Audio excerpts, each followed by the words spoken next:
Man, I love talking ball with James Palmer. Welcome to it. You lead the show, James. Let's start off with, obviously, the receiver position. Stefon Diggs goes off, right? 6 catches, 120 yards, 3 touchdowns. And I'm curious about the way Vic Fangio and this defense of the Miami Dolphins really game planned against him. He insisted he wouldn't shadow Diggs. That's not the way he operates. He probably wishes he had Jalen Ramsey on one side and Xavier Howard on the other, but he doesn't have Ramsey. He doesn't want Howard to shadow. From an offensive standpoint, run me through first at the beginning of a game when you're going out there as a receiver going, I wonder if they're going to shadow or not, because you don't fully know right off the bat, right? No, you don't fully know it all. You always have friends or people in the organization or players that you talk to either on the phone or sometimes you just talk to them before the game. And you get intel or someone slips of the tongue before that, that kind of gives you, and then you talk about your kids scurrying off to school. Yeah. Well, you scurry on into the locker room and tell the coach, hey, I heard this, or someone tells someone else. That's what I'm trying to get pregame on the sideline. Right? So I can say it on NFL Network. I'm always doing it. I've had corners come up to me and just whisper to me while I'm on the sideline, yo, I'm shadowing today. I'm like, oh, hey, Isaac, come to me. I got something good. When a wide receiver knows that he has a potential shadow alert, man, you start to now question yourself, but then you question, how much of the game plan are they going to help me and protect me? And protection is free me up. Yeah, give me an opportunity, right, to line up in different positions. So the anxiety builds up on the game plan. That's really there? Oh, my goodness gracious. It's all the way there. Formationally, Z is on the side of the tight end where the tight end is on the ball. So Z is off the ball. Mm-hmm. X is not off the ball.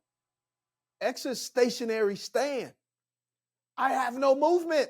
I guess from the offensive side, is there a conversation, right? You once you find out through the first, usually for the first 15, pretty quickly you find out, in maybe the first 15 that's scripted out, whatever, and you go back on the sideline after your first possession or whatever it is there start to be, hey, all right, we're going to, you're getting shadowed, Steve. Now we got to do blank, blank, and blank. Is that what ends up start happening? Do you start changing things? Some of it depends on the offense, your coordinator. Yeah. It depends on the type of offense you're in, right? When you're an X, they only can do so much. What they can do is formationally do some things where they could call it a bunch right or a trump left, where they can try to certain formations, bunch right, put you in a bunch formation where they can hide you and give you what they call free access. Yeah. Give you an opportunity, have a two-way go off the release, get you off the ball, stack you to get you being able to have a drifter, or you can be in the drafting of another receiver, which puts the corner off the ball. And then depending on how you release, if you're here, if the receiver's here and then you're here, mm-hmm. you can do a burst release, or you can do a seam release where all of a sudden they in and out. So if he goes in, he goes in. So it's a lot of chess matches. Yeah. But if your coordinator is a checkers player, you in trouble. That's what I was wondering, man. Well, how about the other side of it, though? Because what we saw in this game on Sunday with Diggs is they were like, oh, we're going to pick on this young receiver, Coho, right? They wanted to find ways to get Stefon lined up against him. That's the reverse effect that I wanted to ask you about, right? So then you go and you find that corner that you want to pick on. When you find out you're not getting you can almost dictate a little bit more, right? When you're not getting shadowed, you can dictate. So they were putting Diggs in motion, finding ways to have him almost find a corner on the field. That's almost the reverse side of it. Then now you're picking on somebody. One of the things that I'm finding out with this Vic Fangio style of defense and the Vic Fangio minions, right? The minions or Vic Fangio tree is disciples, if you will. Disciples. Yeah. All the disciples seem to be giving up a lot of yards. They may not be giving up a lot of points, but they're giving up a lot of yards. Yeah. And the idea of it is supposed to be no explosives. Well, Brandon Staley is a Vic Fangio disciple or minion, and they were giving up more explosive plays than anybody in football. Like, that was like they're getting torch deep. And that's funny because you're supposed to sit there and shell everything, right? No explosive plays, no. And that it actually did, if you remember, Vic's couple years in Denver, it gave Mahomes trouble. Like, it gave Mahomes a lot of trouble. And I remember talking to Pat about it, where he was just like, I can't stand going against this because I don't know what I'm really seeing. And then the minute you try to get explosive, he takes it away. But now, over the last, I don't know, this season and the end of last year, it seems like it's shifted. It shifted because there's more disciples of Vic Fangio throughout the league, which means there are different versions. And so this whole offseason, all these guys now, offensive minds, are sitting there. What happens if we just motion? Or what happens if we condense the formation? Here's what I see. You condense the formation, put the receivers within the hash. You do that, burst it out. All guys are going to do is back up. You want to talk about how to build the confidence of a receiver and take away the confidence of a DB?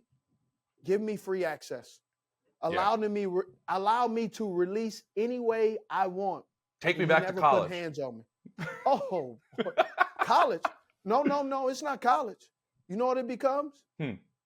Backyard. Yeah, true.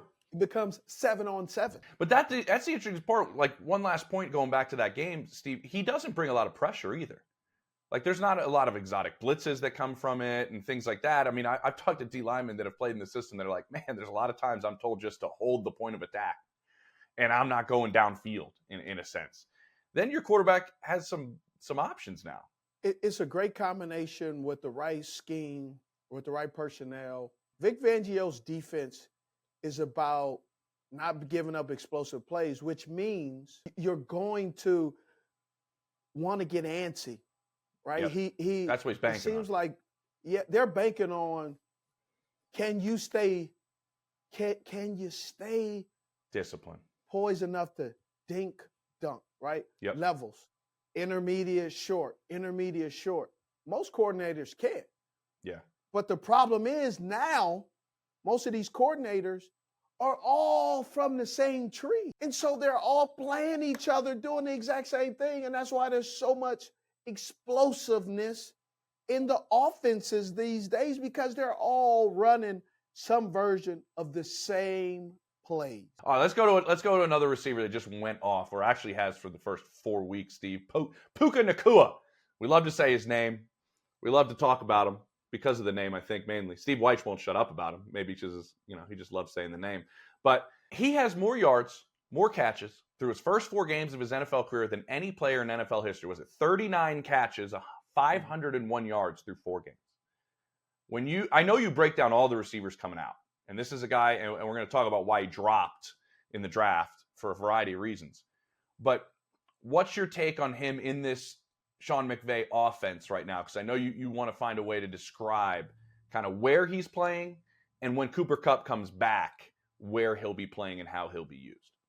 So a couple of weeks ago, when he first kind of boomed on the scene, I said, I don't believe that these guys can coexist because of Matthew Stafford, who's traditionally always honed in on one receiver. Yeah. And then Sean McVay, who in this offense seems to consistently have one receiver be the go-to. And that receiver generally in this offense is considered the F.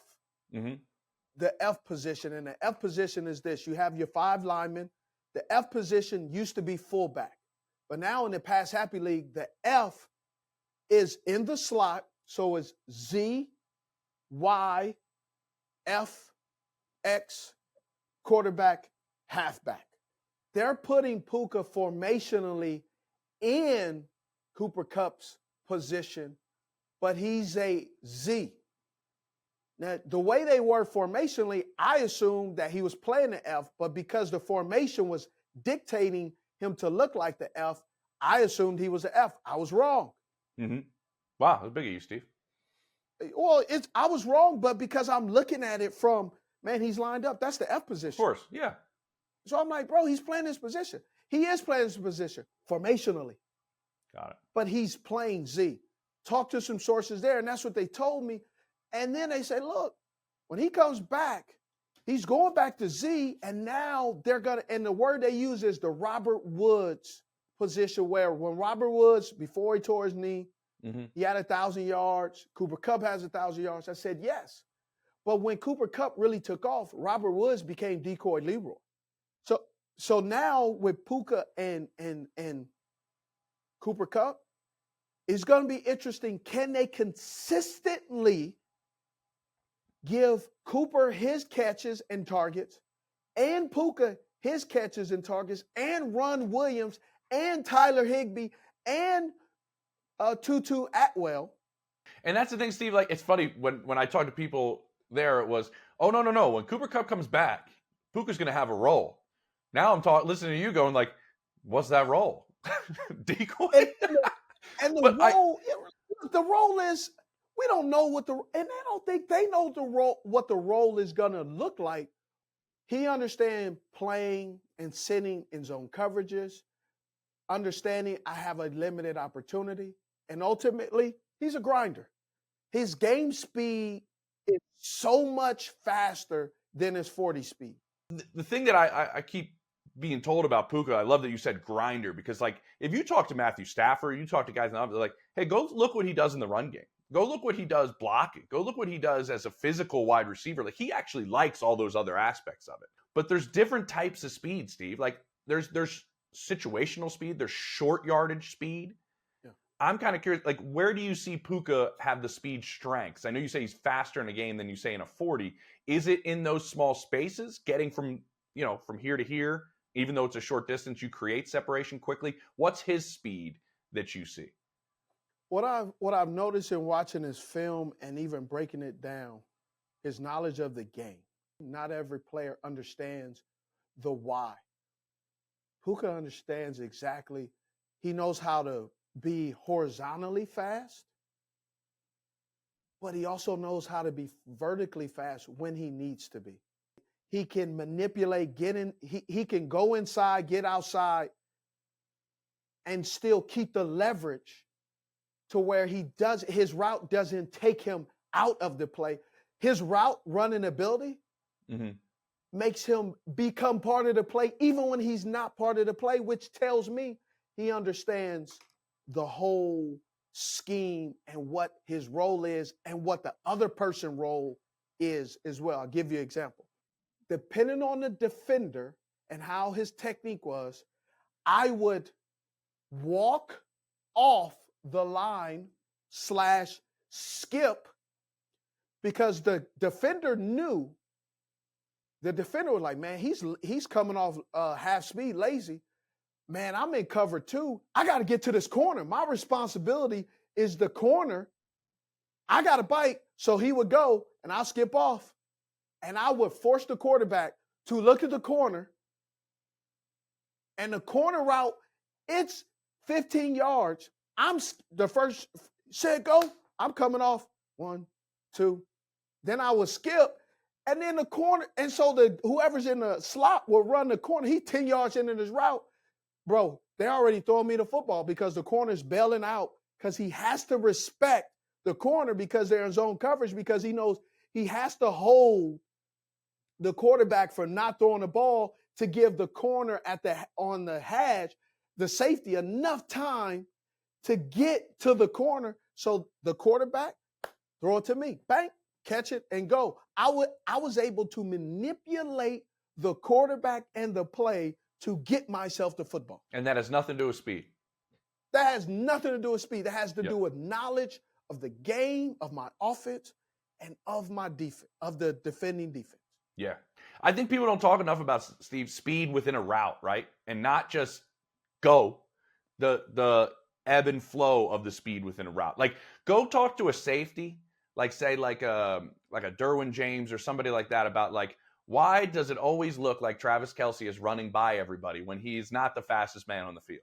Because of the way he manipulates his speed within the route, right? Like, he lulls you 2 steps back and then he takes an acceleration. You know what I mean? It's that type of stuff. Like, that's what we're talking about with Puka and with Kupp and with a guy like Travis Kelce. Like, as you get farther and farther into your route, the corner is running with you, but he's also processing, okay, at 5 yards, here are the 4 routes he can run. 7 to 8, 10 yards. Okay, he's not running these 4, but now he has 3 options he can run. Yep. And that's where offensive coordinators are paid the big bucks, where, yes, you make the guy think you're running an out. You catch a few passes on the out. And soon as that guy gets comfortable, whoops-a-daisy. Mm-hmm. Because he's been beat on it too many times already. All right, let's go, Steve. Let's go to actual speed, though. 40 times speed. That's the Miami Dolphins offense. With Jalen Waddle, Tyreek Hill, these guys are flying around out there. And we want to talk about the guy who's getting them the football, Tua Tagovailoa. Still leads the NFL in passing right now. But the offense, after putting up 70 2 weeks ago against the Denver Broncos, ends up putting up 20 against this Bills defense. I think Sean McDermott had a very, very good scheme against this Dolphins offense and how he attacked it. We're going to break down Tua a little bit here in terms of what do you see. Maybe, I mean, I can talk about it, but if you want to talk about what you saw from what the Bills did to take away what we saw that was so successful through those first 3 weeks. Now, it's not going to, for Bills fans and to the average fan, you know, this is where I sometimes get in trouble. This is where, down in the comments, please hit the subscribe and leave your comments. Nice, dude. That was good. But I have to go with some intel information that I had back when Tua was coming out of college. And he did it, the Miami Dolphins under Brian Flores did it. The Buffalo Bills blitzed the bananas. Big time. Off of Tua. And the reason why is Mike McDaniels has done an extraordinary job of simplifying. Big time. And there's nothing wrong with simplifying. No. He's given him, if they are this, you go here. If they're that, you go there. Yep. And he's making it one read. And making that one read is why Zach Wilson looked pretty darn good for a split second. He did. Right? They were like, wow, he's anticipating throws. Yes. And so anticipation with the read.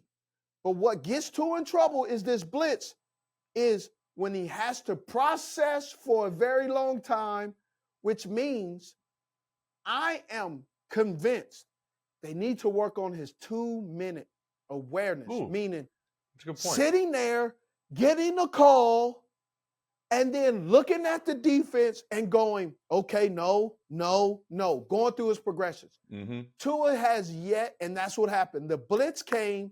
He had to think fast and now fix his own problem that the defense has created by blitzing. He doesn't do it well yet. I think he will improve as the season goes on because the Buffalo Bills showed if you make him try to problem solve, that's not his greatest attribute. That's something that he needs to work on. And what happens, Steve, in the postseason? What do defense coordinators do? They take away everything that you love to do and say, hey, beat us this way. Put the right arm behind your back. Beat us this way. We're going to take away what you – and you're right. I will give Mike McDaniel all the credit in the world about the way he has set this up. It's almost like verbal diarrhea during training camp. What do we say about every coaching staff that comes in? Oh, they're going to come in and they're going to set everybody up to succeed. They're going to play to their strengths, right? That's all we ever talk about with every coaching staff. And he is doing that. Their biggest weakness as an offense is pass protection. So what happens? Everybody wins early, ball's out early. Tua's backpedaling, just on the back foot, boom, it's out right away. He's not even finished his drop. And the ball's out right away to one of these guys. When I talked to guys in that Broncos locker room, they got absolutely lit up for 70. It was like, listen, we got burnt. I mean, they're not making excuses, but they did say the same thing that you said. It's very easy on Tua. It is set up for Tua. And the other part, and this is one of his strengths, right? He's very accurate with the football. Like, really, really accurate. Tyreek was not out of line when the world exploded and he said Tua's more accurate than Patrick Mahomes. Everybody went video bananas. just didn't help. No. When you say he's more accurate and the ball is behind you. That doesn't remember that now. He's the most accurate quarterback. 2 days later, he's over there catching a punt. Yeah, not anywhere near him. But listen, Tua's accurate. He gets the ball out quick. He's got a quick and the system is designed for that. What you're saying is exactly when I talk to people around the league, they're going, when push comes to shove at the end of a game and it's tight and it's say, week 18, week 17, or it's in the postseason, and you're on the road, and the play has to be elongated, where does Tua succeed in that sense, right? When the play goes long. People have said the same thing about Dak. Like, he's great in those first couple, but then when it breaks down, and now it's a little bit of chaos. You love chaos, Steve. Tua is not a chaos player. Yeah, the chaos, for me, I've always excelled greatly in the 2-minute because we had these 4 or 5 plays, 6 plays that we went to. That was a standard. And the chaos was great. And I loved the chaos originally and early in my career because it was like home, right? It was like growing up back home. And it's like you throwing the passes, you got trying to get the ball, trying to give the ball to the ref, and guys are running around. Everybody's trying to sprint back, and they're calling hand signals. And, man, I used to just be whatever side of the field I'm on, and I'm just sitting there going, I'm calm as all get up. Bro, I'm like, this is what I grew up in, so I'm good. As I got older, I realized, man, that's unhealthy. That's not a great place to always reside in controlled chaos. And so it takes you a while to figure it out. But if you really haven't experienced it, it can be much.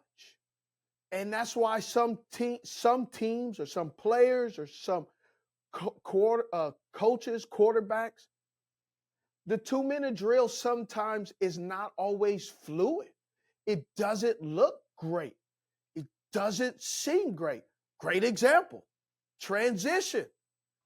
My Carolina Panthers. Man, the Carolina Panthers and the fans down here in Charlotte, bro, pitchforks. Are they out? Man, they hot. Listen, they hot as fish grease, bro. Hotter than the Krispy Kreme, fresh off the rack when the hot button is going. They are peeved. Now it's David Tepper's fault. Oh, since David Tepper ain't blocking, catching, running, throwing. You know what's worrisome, Steve? They have. What's worrisome? They have the Lions, at the Dolphins, by Houston Texans. So there's a chance they could be. I hate to be the hater on it. They could be 0-6, coming off a bye, facing C.J. Stroud, who is. Let's be clear. The way he has played has helped those pitchforks come out, right? Because when you have the number 1 pick, where are you in a spot? You have the ability to do what? Pick anybody. Yeah. When you're number 2, you're the Houston Texans. Well, Bryce was gone, so we picked Stroud. I don't think people understand like the different position organizations are in terms of did you miss or did you hit. When you're picking 2, the other guy's already been picked. You can't do anything about it. Nope. So even if Bryce is balling, well, guys, we couldn't have picked him. We were picking 2. What do you want us to do?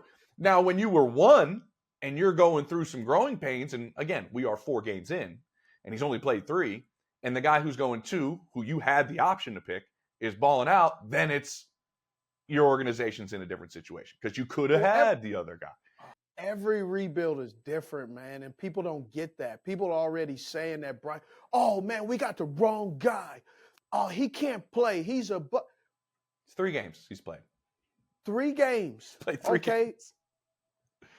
And if you look at the games, first of all, let's get to what I see what's going on. Okay. Bryce is a processor. He processes with the best of them. Mm-hmm. Can handle a lot of information. And a lot of information. Mm-hmm. Because of his ability to process, I feel watching the game from the house and watching it several times before I do the pod. It's what we call research. Because I'm like, it's like watching a movie. You notice things you don't see. When you watch the same movie a few times, you go, oh, I didn't pick that up the first 3 times. I watch The Sopranos every football season. Rewatch. I do. Do you? Yeah, on the road when I'm in the hotel. Just put The Sopranos on in the background again. I always pick up new things. I mean, it's a complex show. Especially this game, man, hiking the ball 2 seconds, 1 second. It was a few times I thought they were going to stop the play because it was like 0. Because that was their emphasis coming into this game, Steve, right? They wanted more tempo. They wanted to get to the line of scrimmage quicker so he could have a longer period of time to see everything. But almost like that was kind of what they wanted him to do heading into this game. And they're still almost up against the clock. And so I started to notice Minnesota started to make Bryce make adjustments. And then the adjustment was actually playing to the strength of the Minnesota Vikings, which negated and put them behind the chains, got them off schedule, which led to a lot of 3 and outs. They switched, right? They almost forced. They let him get the screens early first half. Yep. Bryce isn't hit a whole bunch, right? I don't think he was sacked in the first half. He ends up getting sacked, I think, 5 times in the second half because then they're like, oh, okay, let's try to push the ball a little bit. And then I don't know if Harrison Smith has had 3 sacks in a season in his life. He had 3 in one game. Well, they started doing it. The point of the offensive line is not winning the point of attack. They're consistently getting penetration, not by one guy. Yeah, they're taking their time. They're taking their turns. Icky's getting a little bit, getting pushed back. Taylor Moe's getting pushed back. Bradley Bozeman getting pushed back. Zavala getting a spin move put on him.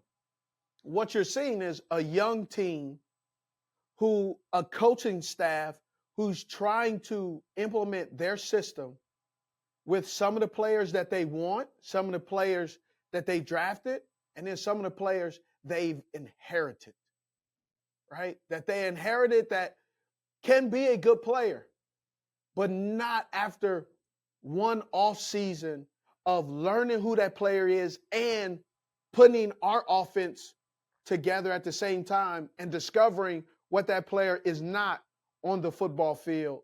All in, it's baptism by fire and learning and evaluating all at the same time. Oh, yeah, and it happens to be in the game. Yeah. So both these organizations are going through it at the same time, right? You would say D'Amico Ryans is doing the exact same thing in Houston with players that he drafted, players that he inherited, and trying to figure all of this out. The one thing, Steve, that does stand out to me a little bit in these two quarterbacks, as they're both a new offense for everybody, everything feeling out, is I feel like Stroud has, and this is a feather in his cap, figured out the importance of negative plays. Like, he has figured out how negative plays kill drives, kill games, put you in the loss column. Like, he learned that week 1, it seems like. But the point is, you can't hurt your team. And I think that's the one thing Stroud is kind of understanding. Because listen, it's not like their offensive line's great and he wasn't sacked last week by the Steelers. Like, how does TJ Watt not even get home once against that offensive line? And the Houston Texans have figured out why and how, and they have so many different type of playmakers. Okay, I want to get into that. Compared to the Carolina Panthers playmakers are a little bit all the same, right? Okay. And what I mean by all the same, Adam Thielen is savvy, he's older, but Adam Thielen doesn't have the long speed that he used to. And well, he never was fast. I even said on another podcast about Keenan Allen, like he was, he's been considered a deep threat. Man, deep threat has to do with when he catches the ball 20 plus yards, can he get the 50-50 ball? Doesn't matter how he gets there. 100% agree. He's just going to get the ball. If you catch the ball 25 plays, that's called 20 yards plus. That's considered an explosive play. That is a negative for the defense. That gets defensive coordinators fired. And if you minimize that and you cause enough havoc plays, that gets a defensive coordinator elevated to become a head coach one day. The Carolina Panthers kind of have all the same players. Interesting. Adam the opposite Thielen. of build your basketball team. Yes, the speed guy is DJ Chark, but DJ Chark is, he's been nagged with a little bit of a hammy. Jonathan Mingo is trying to figure it out, but the guy that it seems there's a little bit people are a little bit down on is Terrace Marshall Jr. My problem with Terrace Marshall Jr.'s expectation that all these people have is when you go back and look at the history of Terrace Marshall Jr., go back and look when when you started hearing the buzz about what kind of player he is. I don't think Terrace Marshall Jr. is a bad player. I like him. I think he can play. Okay. But the expectation, the unrealistic expectation is one, he's an experienced playmaker. Because of his situations. Yes. You look at his situation coming out of college. His freshman, sophomore year, he had Justin Jefferson. He had Jamar Chase, T. Higgins. His quarterback was Joe Burrow, right? You're balling because you're playing against the you're playing against the fifth corner on the team. Because Justin Jefferson, he got the number one. Mm-hmm. Jamar Chase has the number one and the number two. Justin Jefferson has the number one, number two. T. Higgins has the 2 or 3. And then TMJ has the 3rd or 4th or 5th corner. Now, let me tell you, the 4th or 5th corner that's covering anybody in college is very rarely not on a roster right now. No. He is not playing in the National Football League. And he damn sure ain't the starter on an NFL team. So when you're balling against the 4th corner, you're going to put up numbers because you're playing with Justin Jefferson, Jamar Chase. I'm not knocking Terrace Marshall. I'm just saying. Well, I mean, he's got to go out and play. Elevate. I mean, that's all. Yeah, it's not like his fault. Yeah, it's not his fault. But then now you come in here, and if you watch him play, like there's a play right now we should be running, bro. I watch him catch the ball, and man, he throws a move that the defender does not take.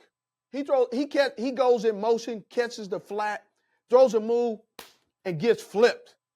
I'm like, that move that against the 5th corner, against the 4th corner in LSU in college, man, that's a touchdown, bro. But he's learning that, Steve, right? You got to learn who you're going. Oh, this used to work. It ain't working. It ain't working now. Not. But I always look at that when you talk to teams around the league. It's how quickly are these guys learning that? I mean, one that jumps out at me is we were just talking quarterbacks, like talking to people in Indy. They were like, Anthony Richardson kind of, I don't want to say figured out. Nobody figures him out. But kind of understood the size, speed, and strength of Aaron Donald by the end of the first half. Like, just was like, oh, okay, this is something I've never faced before. Not saying he's consistently successful about it, but you got to start to learn the speed of the game. And with rookies, it's always how quickly are you learning it in your new situation. And it varies by everybody. Hold on. Geno Smith, you heard that edit the other couple of weeks ago play against Aaron Donald. He thought he was going to see Jesus. On 3rd down, Smith, pressure comes late. And yeah. Oh, God. Somebody get him. If you do it long enough and is who you are, you forget the cameras are there.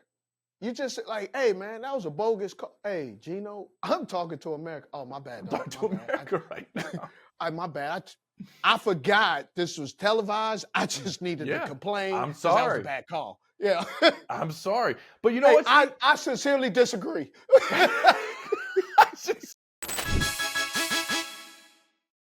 Talk about bumps in the road. Let's hit a couple of them. Ooh. Chase Claypool. Let's hit a bunch. Chase Claypool and the Bears have hit a bit of a bump in the road, Steve. Whoa. And when I say bump in the road, I mean the plane has crashed into the mountain.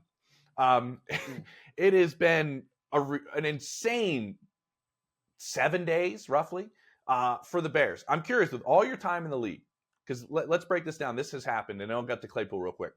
You have your head coach go up to the podium, tell everybody there's nothing happening with our defensive coordinator. He's still our defensive coordinator. Off the podium, an hour later, a resignation letter is submitted by your defensive coordinator that he's no longer there. You have the quarterback on the same day say that it's coaching. And I think there's a little bit of like shortening Justin Fields what he's saying to make sure we get our proper clicks on Twitter, to make sure you throw him under the bus enough. But then he has to go and reverse course and speak again the same day in the locker room to clarify his statements. Backpedaling better than some of their corners. Continue. Exactly. And then that was on a Wednesday, I believe. And then on Sunday, Chase Claypool is not there. His stuff is hung. He was inactive. His sweatsuit's hung in the locker there for him, but he doesn't show up. Matt Eberflus asked repeatedly, was he asked to stay home? No. Did you guys ask him to stay home? No. Then the writers go upstairs, start typing away at Soldier Field. Somebody comes around and goes, oh, by the way, we did ask him to stay home. We want to clarify that. Have you ever been a part of an organization to where, I don't know if it's communication, lack thereof, just the issues to the point of going like, what the hell is going on here? Have you ever experienced that? Because usually sometimes something like that happens maybe once for a season. This is 3 of them in like 5 days. Yeah, so it's tough because what do you say, when it rains, it pours? Mm-hmm. I'm not sure exactly to the extent of the defense coordinator, but he resigned, taking time away for his family, whatever. Man, I hope just as a guy, as a husband, as a father, man, when you have something like that happens, you hope it's not as bad as it sounds or rumors to be. For sure. You hope that this is not career ending or damaging, because most of these coaches become coaches when you see them being defensive coordinators. They have been coaching in the league and around football for 20 plus years. Mm-hmm. Right? They have been volunteering, GAs, assistants, quality control guys to get to the coordinator, because the next step from coordinator at some point is an opportunity to run your own show and be a head coach. Ask Brandon Staley. He did 1 year as a coordinator. But my point, but real quick, before you proceed, my point is, I totally get what you're talking about Alan Williams. But my point is, the dysfunction in a sense of why doesn't Matt Eberflus say, we will have a statement coming up later? Or just... Because it's, to me, that sounds, it's that bad. Mm-hmm. It's that bad of a, I guess, dumpster fire. Mm-hmm. That it's just, if all the truth came out, it'll take more time to untangle how and why. Because if you start to say what happened, people, well, hold up. Wait a minute. Let me put some boom in it. People start to like, well, hold on. When did this start? Well, so y'all just gonna let that slide? But you could have been, my point is, you could have handled it without giving any information. Listen, we're not going to get, you've seen coaches do that a million times. My point is the disconnect that keeps happening throughout it in terms of the communication. Well, so Eberflus could have said, right? He could have said, "What? I'm not going to get into it." I think it's that bad. That's why. I think it's that bad. Okay. And I could be wrong. Not everybody handles fickle situations the best, right? Yeah. We were talking about 2 minute. That's chaos. Yes. Look at what's happening now. Man, I got my defense coordinator right before the season starts. He's quitting, or he resigns. Then, first of all, when they traded for Chase Claypool, the Steelers said thank you. They said, we'll give you a stale donut and some rotten coffee. I'll take it. That's why evaluation is extremely important. Chase Claypool coming out of Notre Dame, I saw him as a tight end. Steelers tried to do it. Steelers tried to do it. He said, man, I'm not playing tight end. I heard, man, I'm not playing tight end. I refuse. Then he goes out there and has success as a jump ball guy. He goes out there and has success. He's out there on the same team with Juju Smith-Schuster, and they're doing TikToks, and he's flowing. And he thinks now, that's why when some of these young players that are drafted go to storybook franchises. Yes, as a former Raven, I'm just saying. You got to say it about the Steelers. I have to say it. The Steelers Giants, Chicago, Ravens, 49ers. Man, there are some organizations, I may be missing, New England, Packers. When you go to those teams, the ball boy is considered a pillar in the community because of how much they love their ball team. Boy is a pillar of the community. Got clout, bro. He got clout. Mhm. I'm not. He don't even have to stand in line at the club, right? He got a plug. Somebody's doing his homework in high school. Yeah. Like it is. I've seen it. Like I'm like, bro, it is bananas. Like I've met guys from other teams. When I was playing in Carolina, I'm like, I just talked to this dude and I felt like I was nobody. Yeah. This dude was like, he was walking around like, I mean, I've watched some of these teams. I've watched a dude on a team, and I'm not going to name, he has not played one snap this season yet.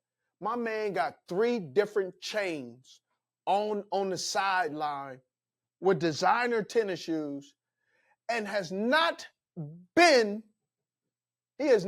active one time this year.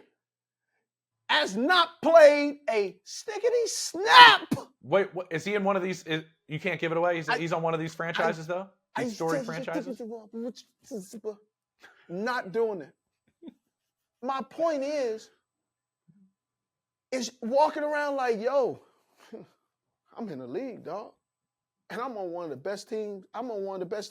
Chase Claypool is one of those guys, he played well. And then he goes, bring up that clip, go on I Am Athlete where he's talking to B. Marsh. Man, I just feel like I'm one of the best I'm one of the best wide receivers. When I'm locked in, I'm one of the best. Boy, you ain't even in the top 20, dog. You're a situational football player that you fell into a great time. And then I heard that they were like, yo, we drafted George Pickens to replace you. And he walking around like I don't have a championship either, but I got a few yards. He walking around like he had 2,000 yards 2 straight seasons. Because all you are, bro, is a jump ball king. That's all he is. And then he's coming out in practice, walking around like he Denzel Washington in training day, up in the jungles, down the street from Dorsey High School, talking to the Bloods like, yo, King Kong ain't got on me.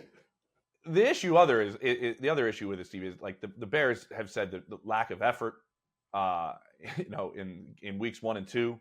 Now he's been asked to be away from the team this week. Not just they're paying him to sit at the house. Yeah, man, that brother. Hey, I know, man. Call of Duty's coming out, bro. Just sit at the house, clamp your chip, and play Call of Duty, bro.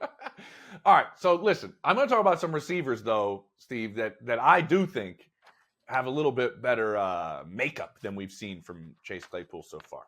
And I'm going to break down a receiver room that, as a Buckeye, diploma's right up there, am fascinated with. I had a chance to chat with Jackson Smith-Njigba for a while. You and I went to Pro Day, watched him go out there and play out of the slot. And now he's up there playing with some guys in Seattle. But his wide receiver room, at one point in Columbus, Ohio, was first-round pick Chris Olave, first-round pick Garrett Wilson, first-round pick Jameson Williams. Yes, he ended up transferring, going to Alabama, but he was in that room. Himself as a first-round pick, and probably the best receiver out of all of them, Marvin Harrison Jr., who's still at Ohio State. Can't wait to do that pro day. Oh, God, it's going to be unbelievable. Unbelievable. He may not even have a quarterback throw to him. He's got that robot that throws things to him all the time when he's out there working out by himself. He might just have a solo workout, just him. But so I asked Jackson, let's make a superhuman Frankenstein wide receiver here. Give me the best attributes of each one of your former teammates. I can't tell you how excited he was to do this. For me, that shows me one thing, Steve, that he really, really likes his teammates. Like that he thinks the world of these guys. If he wanted to do this and he was pumped about it, he didn't have any beef in that room going like, oh, man, I can't say nothing about Garrett. So let me tell you this. Do you want me to tell you what he took from each guy, or do you want to guess? No, tell me who took tell you. Okay. From each All right, guy. we'll start with the first one, Garrett Wilson, who I have been told by Chris Olave and I have been told by now Jackson Smith-Njigba, he is the best athlete that they have ever been around. Best athlete, either one said they've ever been around in their life. So Jackson says athleticism, body control, and yards after the catch for Garrett Wilson. I agree with that. Okay, perfect. That's what he took from Garrett. Too bad we won't be able to get to see it this year with Zach Wilson as quarterback. Continue. Listen, as long as they set him up to succeed like a PB&J, we might see it. Chris Olave down there with the Saints. This was an interesting one. And I didn't give any you have to say these things, these traits. He came up with them on his own, the traits. He said his approach to the game, his speed, and his intelligence. When I asked him about approach to the game, he said his ability to feel and see things within a defense. That was his approach to playing the wide receiver spot. Okay? Okay. Jamison Williams, he said speed and celebration factor. He says his celebrations are out of this world. We haven't seen him yet. He hasn't played. But the speed, he said Jamo's speed is just, and I was like, dude, Olave's got another gear. I mean, he can move. But he was like, no, I'm going to give the speed factor to Jamison Williams. Wow. Because he's seen it up close. He's seen it so many times. Exactly. Wow. Okay. And then Marvin, he was like, first off, he goes, Marvin's the best receiver out of all of us. He goes, okay. Route running. He said nobody in our room is even close to him in terms of a route runner. Wow. No one? No one. He said his route running is through the roof. And his vision, he said he sees everything. He said his vision. He get that from his pops. Probably. He gets that. So before you say Jackson had what Jackson had? Jackson. Okay. Yeah. He was because he had originally given hands to Garrett Wilson. And he said he snatched that. He said, "I bet you know what? I got to give myself, so I'm gonna go hands for me." Yeah. I gotta go hands for me, and that's all he would give himself. He was, I said, "Hey, man, you got to learn to be an NFL receiver and put all these on you, pump up that ego." But he only reluctantly hands for himself. What are your thoughts? So, is Ohio State becoming wide receiver you? It might. Certainly hasn't been quarterback you, but Brian Hartline is doing he is great he job really is. Down there in them cowboy boots. Marvin Harrison Jr. at his pro day, I got to talk to for the second time in my whole life. Talked to Marvin Harrison Sr. Marvin Harrison. I kind of fanboyed and just like when there's some receivers, I'm like, I need as much information as I possibly can. I saw Jared and it was like, I need information. Yeah. He's kind of like, ooh, but back up, Steve. You still want all that. Slow down. Right? But do you still want all that information even though you're done playing? Just because you want that knowledge? No. This is when I was playing. Playing, right? I thought you still wanted it. T.O., great dude, gives the information, right? Okay. All these guys. But Marvin is such a quiet guy. It was me and Marvin, and I'm like, I saw him a few times, like, nope. And so I had to talk to him. I said, okay, let's go. Let's go. Bullet points of talking points before you start. I know I got to ask Marvin these 3 things. I'm coming in prepared.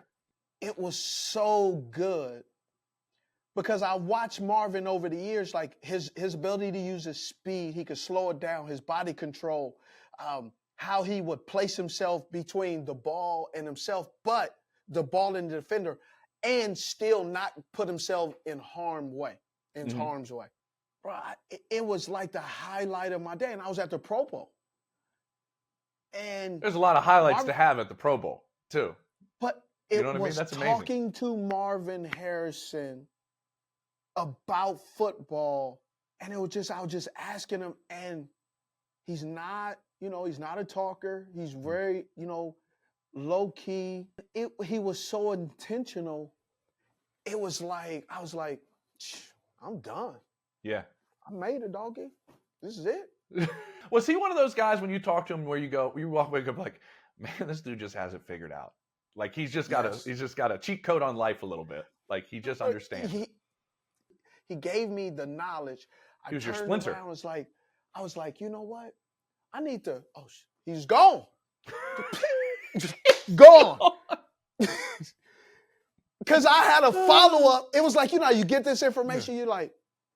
And now I've talked to Hey, him once. wait, I can do a follow-up. Yeah. Gone. Bing.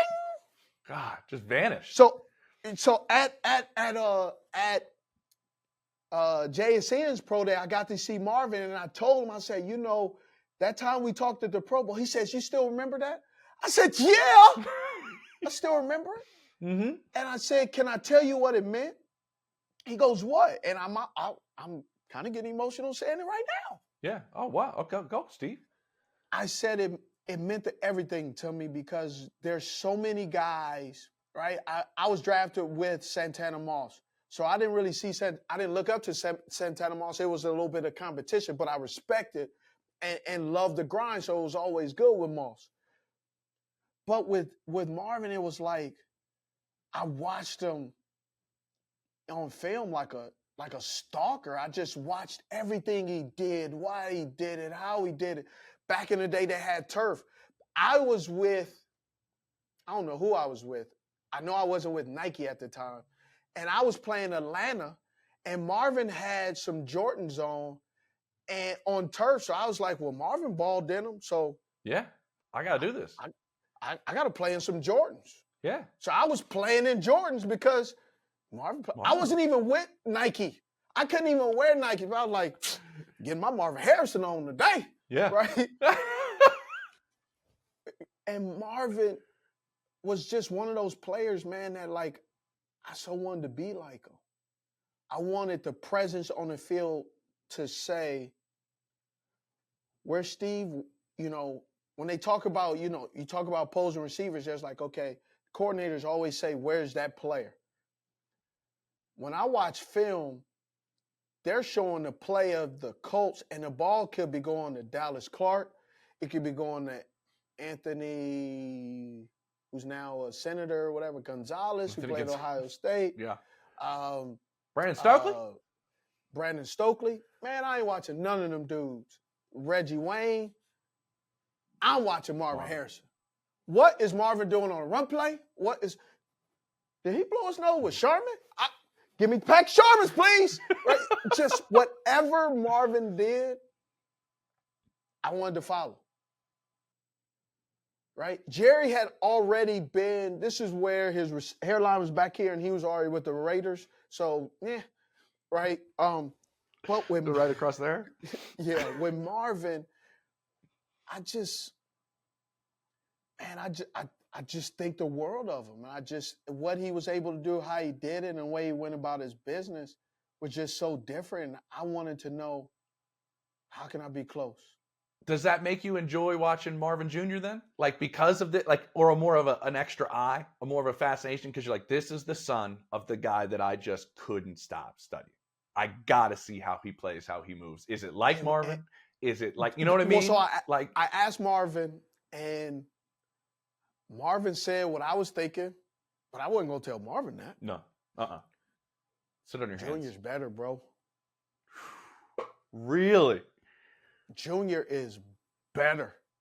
I mean, Marvin was built differently, but Marvin Jr., yeah, that boy ain't playing with nobody.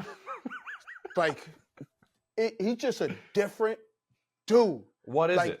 He took his dad's stuff, been around football all the time, and he said, cool, all right, okay, all right, study, lock in, bang. And he grew up Marvin Harrison Jr. And Marvin even said it too. He was like, man, he's so much better than me. Really? Yes. That's cool, man. That's real cool. That's unreal.